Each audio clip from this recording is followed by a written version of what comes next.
PU PU good morning. क्या हाल हैं आपके? स्वागत है आप सभी का मेरे चैनल पे जिसका नाम है आई एम पूर्णिमा। और आज है महाशिवरात्रि, तो आप सभी को महाशिवरात्रि की हार्दिक शुभकामनाएं।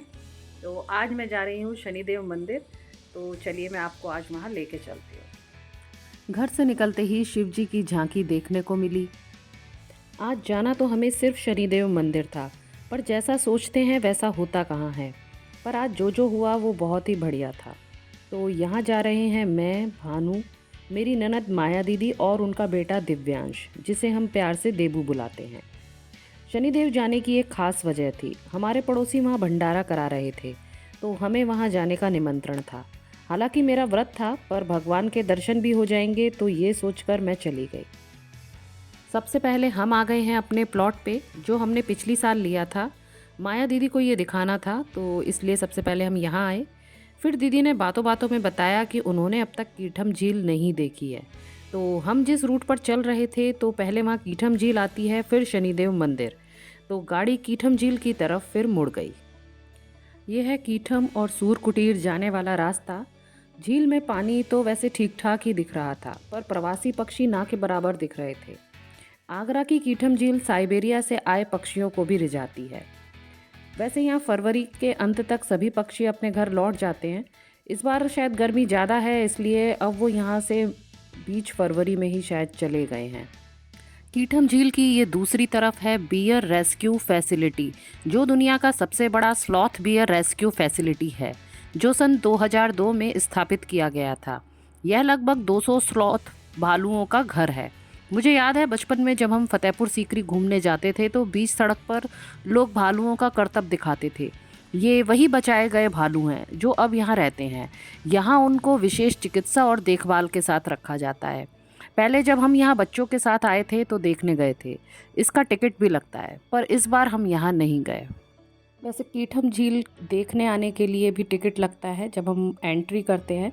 प्रति व्यक्ति 30 रुपये भारतीयों के लिए, और बाकी वाहन का चार्ज लगता है। आज मौसम और जगह दोनों ही खूबसूरत है, तो तस्वीर लेना तो बनता ही है। ये जहाँ हम तस्वीर ले रहे हैं, इसके पीछे टापू की तरह दिखने वाली जगह पर कुछ लोग दिखाई दे रहे थे। हम पहले वहाँ कभी नहीं गए थे, तो सोचा वहाँ जाकर देखा जाए कि क्या जगह है वो। तो ये है डार्टर टावर, जो पैदल जाने वाला 300 मीटर का कच्चा मार्ग है। मैं मंदिर का सोचकर घर से चप्पल पहनकर निकली थी, पर ये देखिए मैं तो यहाँ ट्रैकिंग कर रही हूँ।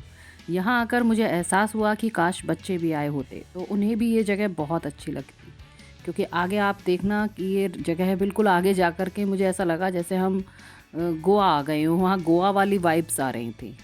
यहाँ हम सब फ़ोटो और वीडियो बनाते हुए, मस्ती करते हुए चलते जा रहे थे। फिर चलते चलते मैंने देखा कि झील का बहुत ही पास हमें एक किनारा दिख रहा था। तो मैंने सोचा कि क्यों ना वहाँ जाके देखा जाए। बिल्कुल ऐसा लग रहा था जैसे कोई समुद्र का तट हो। और यहाँ पूरी ज़मीन पर सीपियाँ थीं। जो सीप होते हैं ना, वो पूरे ज़मीन में यहाँ फैले हुए थे, चलने वाले रास्ते पर भी। तो भानु ने बताया कि हो सकता है जब यहाँ बरसात होती है, पानी भर जाता है, तो पानी यहाँ अंदर तक आ जाता है। और मोस्टली हम लोग यहाँ पर बरसात के मौसम में आते हैं, तो इस हिस्से में इसीलिए शायद नहीं आते होंगे क्योंकि यहाँ पानी रहता होगा। और इसीलिए यहाँ पूरे ज़मीन पर हमें सीपियाँ बिखरी हुई दिखाई दी। तो देखिए ये आ रही है ना आप लोगों को भी गोवा वाली वाइब्स। ऐसा लग रहा है जैसे समुद्र का कोई तट हो, बस लहरें नहीं उठ रही हैं, बाकी बिल्कुल ऐसे ही लग रहा है। तो यहाँ पर ये दोनों सीपियाँ को बटोरने लगे मेरे बच्चों के लिए। उन्हें भी पसंद है, वो बजाते हैं उसको। और देखिए यहाँ मैं आपसे कर रही हूँ थोड़ी सी बात। कीठम में ये वो हिस्सा है जहाँ मैं पहली बार आई हूँ। अब तक हम लोग उधर जाते थे उस साइड वाले में, तो ये थोड़ा जंगल वाला एरिया है जो हम लोग अभी आए हैं। और अभी हम चलते हैं आगे, आपको एक और अच्छी जगह दिखाती हूँ। अरे मामी, ये हिस्सा मामी, हाँ फिश टैंक में डाल दीजिएगा, खूब सारी ले लेते हैं। धुलनी पड़ेगी। हाँ तो धुल के डाल दीजिएगा, पूरा भर जाता है पानी में। पतझड़ के मौसम में भी ये जंगल बहुत खूबसूरत लग रहा था। प्रकृति में एक विशेष प्रकार का सुकून होता है जो आपका मन अंदर तक शांत कर देती है। मुझे भी उसी सुकून की प्रसन्नता अनुभव हो रही थी।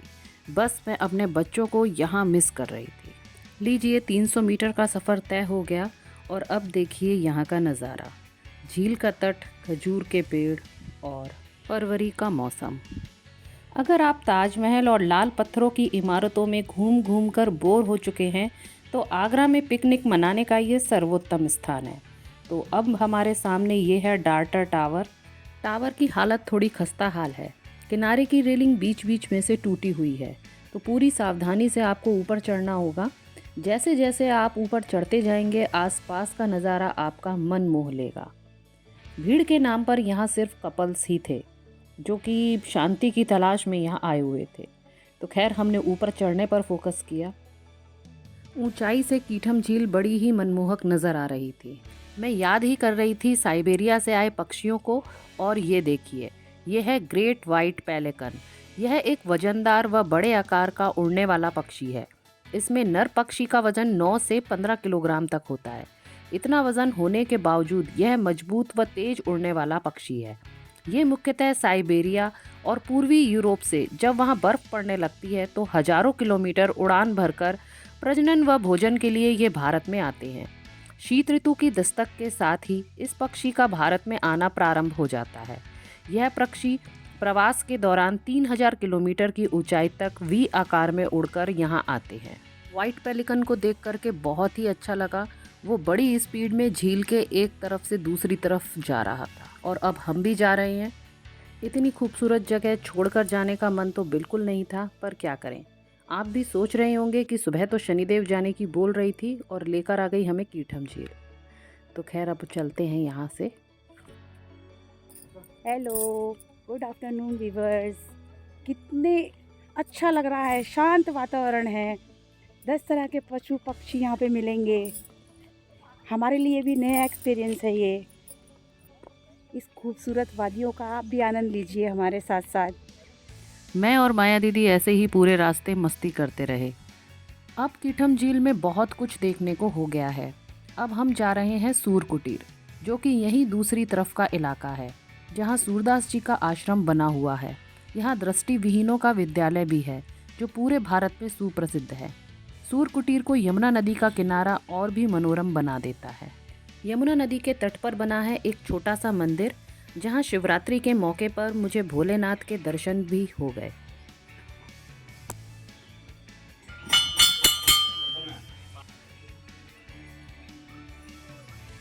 अब कीठम से विदा लेने का वक्त हो गया है और अब मैं आपको सीधे ले चलती हूँ शनिदेव मंदिर जाने वाली गलियों में।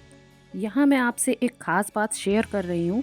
हो सकता है आप में से बहुत से लोगों को ये बात पता हो। शनिदेव मंदिर जाने से पहले आता है हनुमान मंदिर। तो जब कभी भी आप शनिवार को शनिदेव मंदिर जाने का सोचें तो हनुमान मंदिर जरूर ही जाएं, क्योंकि जो भक्त पहले हनुमान जी की पूजा करेंगे उन्हें शनि के दोष का सामना नहीं करना पड़ेगा। यह एक पुरानी मान्यता है, जिसे मानने में कोई बुराई भी नहीं। तो हम आ गए हैं सबसे पहले यहाँ हनुमान मंदिर। यह मंदिर थोड़ी ऊंचाई पर एक टीले पर बना हुआ है, जहाँ दूर बहती यमुना जी भी दिखाई दे रही हैं। आज शिवरात्रि पर मैंने शिव मंदिर जाने का कतई नहीं सोचा था, क्योंकि मुझे पता था कि आज बहुत ही ज़्यादा यहाँ भीड़ होगी। पर मेरा सौभाग्य देखिए, आज मुझे जगह जगह भोलेनाथ के दर्शन मिल रहे हैं। यहाँ हनुमान मंदिर पर भी शिव जी का एक नया मंदिर बन गया है। अच्छे वाले दर्शन भी हुए और प्रसाद भी मिला। तो अब हम फाइनली आ गए हैं शनिदेव मंदिर। ज्योतिष में शनिदेव को न्याय का देवता कहा जाता है। माना जाता है कि वह सभी के कर्मों का फल देते हैं। कोई भी बुरा काम उनसे छिपा नहीं है। जो गलती जानकर की गई उसके लिए भी, और जो अनजाने में हुई, दोनों ही गलतियों पर शनिदेव अपनी नज़र रखते हैं। इसलिए उनकी पूजा का बहुत ही महत्व है।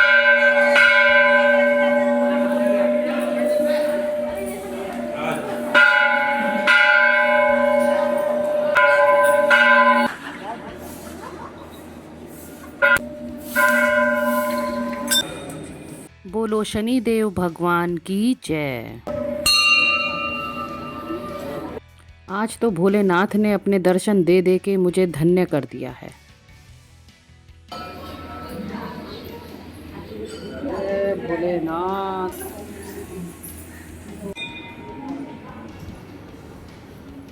इतने शुभ दिन पर लगभग सभी देवी देवताओं के हमें दर्शन प्राप्त हो गए। मंदिर के पीछे की तरफ से बाहर निकलने का रास्ता है।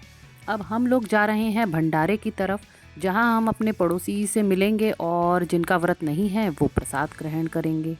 पूड़ियाँ थोड़ी धीरे सिक रही थी, इसलिए प्रसाद ग्रहण करने वालों की लंबी लाइन यहाँ लग गई थी। यही है हमारे पड़ोसी मित्र जो ये शुभ कार्य करा रहे हैं। मेरा और देबू का व्रत था तो प्रसाद सिर्फ भानु और माया दीदी ने ग्रहण किया। यहाँ प्रसाद वितरण के लिए उनके घर के काफ़ी सदस्य थे, तो हमारी सेवा की उन्हें कोई आवश्यकता नहीं थी। फिर हमने उनसे विदा ली और चल दिए अपनी घर की तरफ। तो इस तरह शिवरात्रि का पावन दिन हमारा इस तरह से बीता। फिर शाम को जल्दी ही मैंने अपने व्रत का भोजन बनाया। आशा करती हूँ आपको ये वीडियो पसंद आई होगी तो please like, comment and share. फिर मिलती हूँ आपसे अपने नेक्स्ट ब्लॉग में। तब तक के लिए tata, bye bye, thanks for watching. अरे आ जाओ, शर्म लगती है। पूरा खींच एक तो ये बोलने नहीं देते ना घर में, ये तो मैं खूब बोल लूँ। अभी भी मैं वॉइस ओवर दे दूंगी, इतनी बकवास थोड़ी डालूंगी।